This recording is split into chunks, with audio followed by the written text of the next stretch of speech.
Oke, Assalamualaikum warahmatullahi wabarakatuh. Halo semuanya, kami dari kelompok 4 akan menjelaskan materi penjadwalan proses pada sistem operasi. Pada kesempatan kali ini, kami akan membahas salah satu algoritma scheduling yaitu round robin.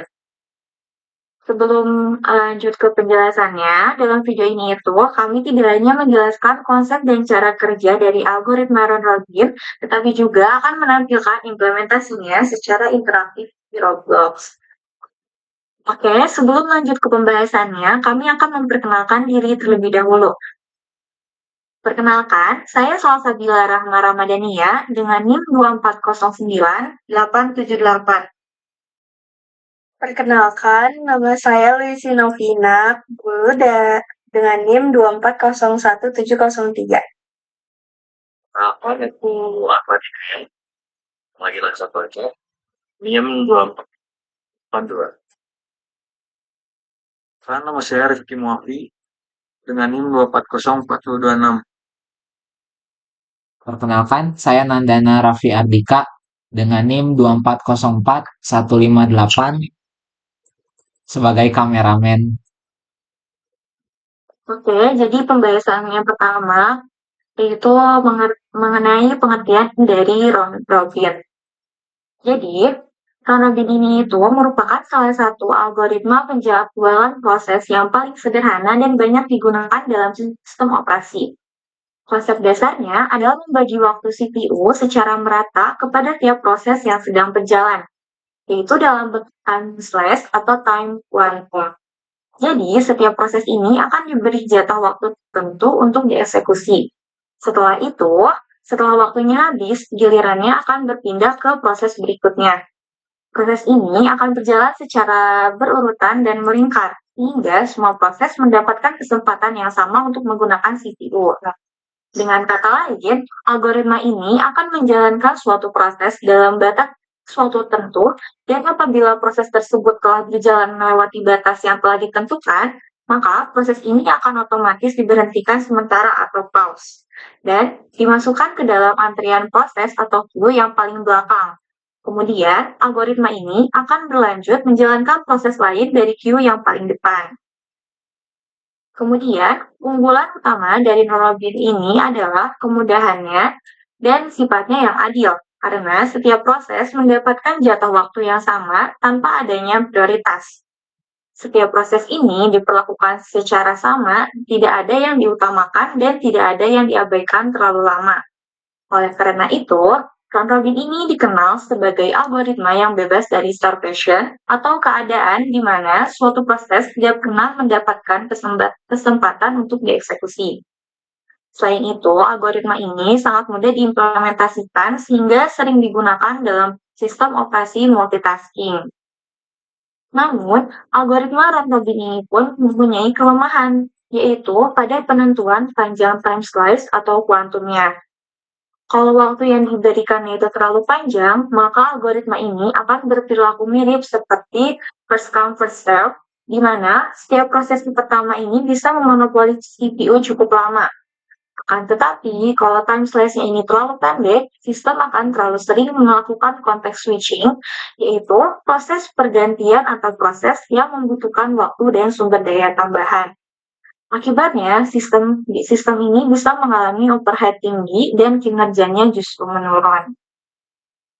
Kemudian dari sisi efisiensi, round robin ini memiliki biaya penjadwalan yang rendah, karena proses pemilihan giliran berikutnya ini dilakukan dengan sangat cepat.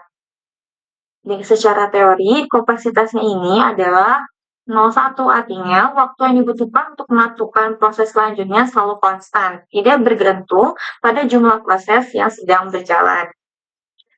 Untuk pembahasan selanjutnya akan dilanjutkan oleh rekan saya. Terima kasih. Kemudian saya akan menjelaskan mengenai parameter evaluasi kerja dari algoritma round robin. Nah, untuk menilai seberapa baik performa algoritma penjadwalan seperti round robin, terdapat beberapa parameter utama yang digunakan. Masing-masing parameter ini memiliki fungsi untuk menggambarkan efisiensi dan keadilan sistem dalam mengeksekusi proses. Yang pertama yaitu pemanfaatan CPU atau CPU utilization. Pemanfaatan CPU digunakan untuk beberapa aktif CPU digunakan dalam melakukan pekerjaan yang berguna. Dengan rumus yaitu waktu CPU digunakan untuk berguna dibagi total waktu yang tersedia dikali 100. Tujuannya agar ada CPU selalu sibuk melakukan pekerjaan produktif dan tidak seperti menganggur. Dan dalam sistem nyata, tingkat pemanfaatan CPU juga biasanya berkisar antara 40% hingga 90%, tergantung pada beban kerja sistem. Yang kedua yaitu throughput. Nah, ini menunjukkan jumlah proses yang dapat diselesaikan dalam satu segmen waktu. Dengan rumus yaitu jumlah proses yang selesai dibagi dengan total waktu eksekusi. Nah, semakin banyak proses yang selesai dalam periode tertentu, berarti sistem semakin efisien. Throughput juga cenderung lebih tinggi jika proses dijalankan berukuran kecil atau berdurasi singkat. Kemudian yang ketiga ada turnaround time atau TAT. Nah, ini menggambarkan total waktu yang dibutuhkan sejak proses diajukan hingga proses tersebut selesai. Dengan rumus yaitu T selesai dikurang T diajukan. Tujuan dari parameter ini adalah untuk meminimalkan total penyelesaian proses, sehingga sistem dapat memberikan hasil lebih cepat. Nah, nilai rata-rata turnaround time biasanya bergantung pada panjang proses yang dijalankan. Kemudian yang keempat ada waiting time atau WT. WT, waiting time adalah lama waktu saat proses menunggu dan ready sebelum dieksekusi oleh CPU. Dengan rumus yaitu WT sama dengan WT dikurang T. Nah, di mana waktu eksekusi itu aktual proses atau burst time. Jadi tujuannya itu adalah untuk mengurangi waktu tunggu rata-rata agar setiap proses mendapat giliran lebih cepat. Nah, waiting time juga bergantung pada efisiensi algoritma penjadwalan. Jadi semakin baik pengaturan gilirannya, semakin kecil waktu tunggu proses. Kemudian yang terakhir ada response time. Nah, response time ini adalah waktu dari saat permintaan diajukan hingga sistem memberikan respons pertama. Nah, parameter ini sangat penting dalam sistem interaktif dan time sharing karena langsung mengaruhi pengalaman pengguna. Dengan rumus response time yaitu T respon pertama dikurang T permintaan diajukan. Nah, agar sistem terasa responsif, waktu respon idealnya yaitu ada di 0,1 detik. 0,1 detik itu terasa instan. Kalau 1 detik itu masih terasa alami, 10 detik itu batas maksimal sebelum pengguna kehilangan fokus. Mungkin dicukupkan untuk pembahasan dari parameter evaluasi. Dilanjutkan kepada rekan saya. Oke, teman-teman. Di sini aku mau ngejelasin prinsip kerja si Robin ini. Bisa lanjut selanjutnya. Nah, untuk secara singkat dan analitis itu round robin yang sudah dijelaskan itu sudah algoritma kesalahan yang diatur secara adil. Nah, prinsipnya itu gini. Yang pertama, itu semua proses atau aplikasi yang siap dijalankan itu akan masuk ke dalam satu antrian. Nah, yang disebut ready queue. Kemudian, di tiap proses yang diberi jangka waktu yang kecil dan sama yang kita sebut sebagai time quantum ini. Kemudian, jika waktu itu tapi prosesnya belum selesai, maka itu akan dihentikan setelah sementara dan dipindahkan ke bagian yang paling belakang antrian.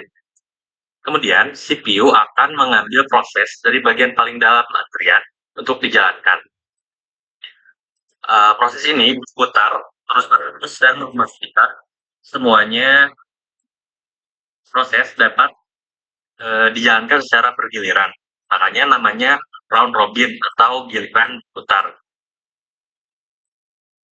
Oke, mungkin untuk implementasinya atau gambarannya itu kita bisa bayangkan sebagai ini, jantan itu suap. Contohnya kayak ibu lagi mau nyuapin anak-anaknya. Cara kerjanya itu, yang pertama kan ibunya tuh bakal ngambil topeng buat nyuapin si anak atau laki tersebut. Itu contohnya. Ceritanya satu suap. Nah, terus si ibu tanya, mau nambah gak? Gak boleh dulu, karena si ibu bakal pindah. Nah, anak B itu misalnya berusaha, itu bakal dikasih satu suap lagi. Kemudian setelah yang kedua itu selesai, ibu bakal pindah lagi ke anak dia nih. Contohnya, take word gitu, dikasih satu suap lagi. Nah, kalau semuanya udah dapat giliran, itu si ibu bakal buat nyuapin si A yang tadi kita jatah lagi. Kemudian lanjut ke si B lagi, dan kemudian lanjut ke si C lagi, dan seterusnya gitu. Nah, itu adalah prinsip dari si round. Oke, kemudian performa dari prinsip round robin ini dipengaruhi oleh dua hal utama yang akan dijelaskan oleh Ricky.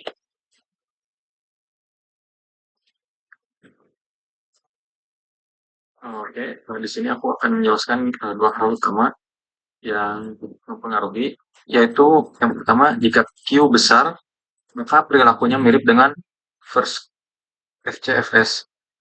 Jika Q kecil, maka sistem akan sering melakukan context switching yang akan mengakibatkan meningkatnya overhead. Oke, mungkin bisa lanjut ke slide berikutnya. Nah, di sini lanjut ke cara kerja. Jadi cara kerja dari round robin itu memberikan semua proses jatah waktu atau waktu. Nah, jika belum selesai ketika waktu habis, proses itu bakal dihentiin sementara dan dipindahin ke antrian akhir atau ready queue. Lalu proses berikutnya mendapat giliran dan proses sebelumnya dijalankan kembali pada siklus berikutnya. Dengan cara-cara ini, maka setiap proses akan mendapatkan kesempatan eksekusi secara bergiliran dan berulang. Kalau tadi di prinsipnya sudah dijelaskan berupa seperti ibu dan anak, maka di sini saya akan memberikan contoh kasus nyatanya, yaitu misalkan pengguna menjalankan 3 aplikasi secara bersamaan, yaitu email, web browser, dan prosesor. Nah, ketiganya ini bakal dimuat ke memori sistem dan dijalankan sebagai 3 proses. Dengan algoritma round robin, CPU akan memberikan waktu untuk aplikasi memastikan tidak ada yang mendominasi CPU secara terus-menerus. Round robin bekerja baik dalam situasi seperti ini karena tiap aplikasi diberi jatah CPU per siklus prosesor. Namun, semakin kecil nilai kuantum, semakin sering CPU melakukan perpindahan konteks atau konteks switching. Dan ini akan menambah beban sistem atau overhead, seperti yang sudah dijelaskan ke Bu tadi. Nah, beban sistem ini bisa diakibatkan karena beban yang dihabiskan itu bukan buat bekerja, tapi buat berpindah antar proses.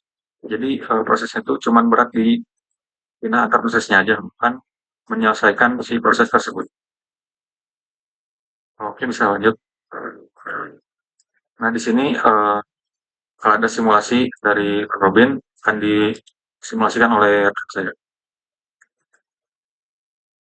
Selanjutnya ada simulasi langsung dari algoritma round robin ini.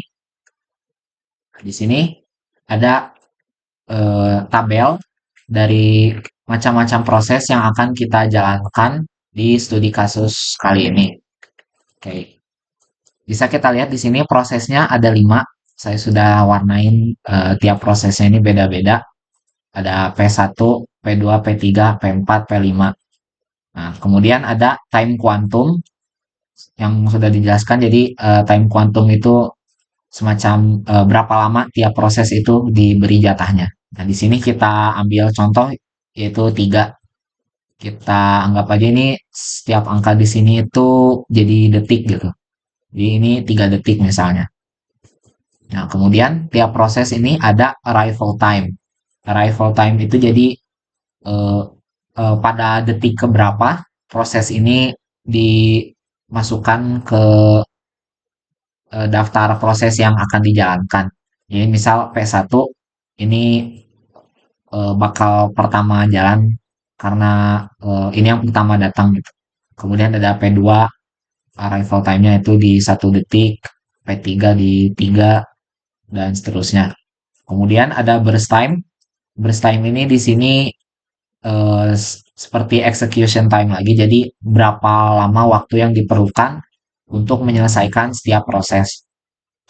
Kemudian terakhir ada request queue. Nah, di sini ada antrian proses yang akan dijalankan.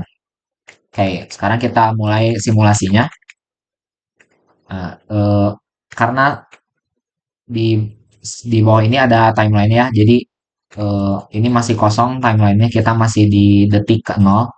Jadi yang baru masuk ke antrian itu baru P1. Jadi kita masukkan P1 ke dalam antrian. Kita lanjut. Nah, di sini CPU-nya mengerjakan proses P1. Nah, karena time kuantumnya ini 3, kita bisa lihat di sini P1 ini cuman ngerjakan 3 detik gitu. Nah, jadi sekarang timelinenya sudah bergerak di detik ketiga. Nah, terus kita lihat lagi di sini arrival time-nya saat CPU-nya jalan ternyata ada proses baru lagi. Di P2 ini di detik ke-1 ada P2 yang dijalankan yang dimasukkan ke CPU, terus ada P3 masuk di detik ketiga. Nah, ini setiap prosesnya ini dimasukkan ke antrian sesuai dengan urutannya. Jadi yang pertama masuk ini ada P2 di detik ke-1, kemudian ada P3. Nah, kemudian kan ada sisanya ini dari P1. Nah, P1 ini ada sisanya 5 dikurang 3 yang sudah dikerjakan di sini. Jadi sisanya ada 2. Karena masih ada sisa, kita masukkan juga ke antrian di sini. Oke, dilanjut. Nah, kita kerjakan proses selanjutnya dari antrian tadi, yaitu P2.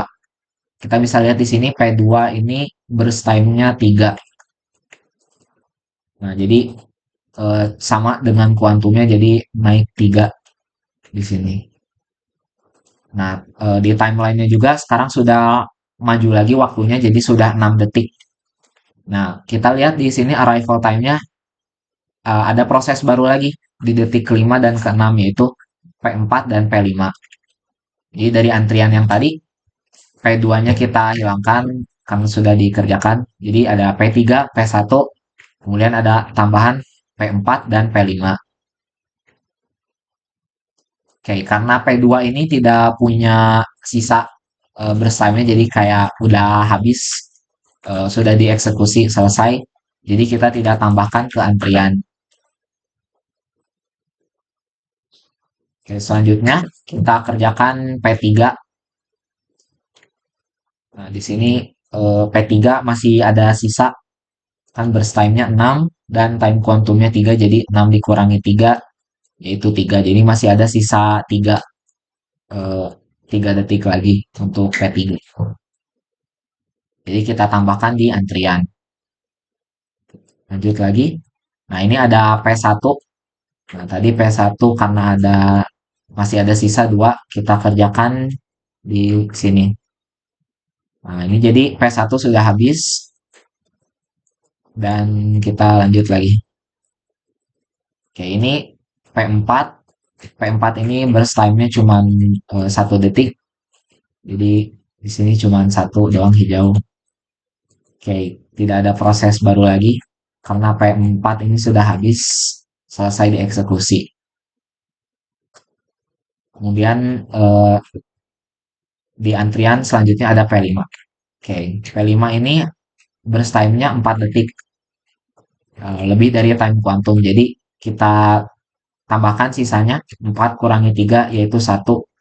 Kita tambahkan sisanya di antrian. Nah, ini kita selesaikan dulu ini 3 detik ya. Jadi sisa antriannya ada P3 dan P5. Oke, ini yang P3 tadi sisa 3 detik dari 6 detik. Kita lanjut lagi dan terakhir P5 itu sisa 1 detik terakhir di sini. Nah, jadi total eh, untuk PAP ini jadi ada 19 detik total eksekusi semua proses dalam studi kasus ini. Oke, jadi di sini saya akan mengambil kesimpulan dari materi kali ini. Round robin itu salah satu algoritma penjadwalan sederhana dan akhir dalam sistem operasi. Prinsip utamanya itu kerja dengan membagi waktu CPU secara merata agar setiap proses dalam hitungan waktu yang time slice atau time quantum. Proses dieksekusi secara bergiliran atau circular order. Untuk keunggulannya, round robin ini sifatnya adil karena semua proses menggunakan jatah waktu yang sama, lalu bebas dari starvation, atau tidak ada proses yang baiknya terlalu lama. Yang ketiga itu sangat cocok untuk sistem interaktif atau time sharing. Nah, kelemahan dari round robin sendiri itu sangat sensitif terhadap pemilihan panjang time quantum. Jika Q terlalu besar, perilaku akan menyulut respons besar dan sistem akan menjadi kurang responsif. Namun jika terlalu kecil, ini juga akan menjadi kekurangan karena sistem akan terlalu sering melakukan konteks switching yang akan menyebabkan rate tinggi dan menurunkan performa. Secara umum, round robin ini memastikan bahwa tidak ada proses yang mendominasi CPU, memberikan waktu respons atau response time yang cepat. Dan oleh karena itu, ini sering menjadi pilihan utama untuk sistem yang membutuhkan interaktivitas tinggi. Oke, mungkin sekian kesimpulan dari saya. Oke, sekian dari video kami tentang algoritma round robin. Terima kasih telah menonton. Assalamualaikum warahmatullahi wabarakatuh.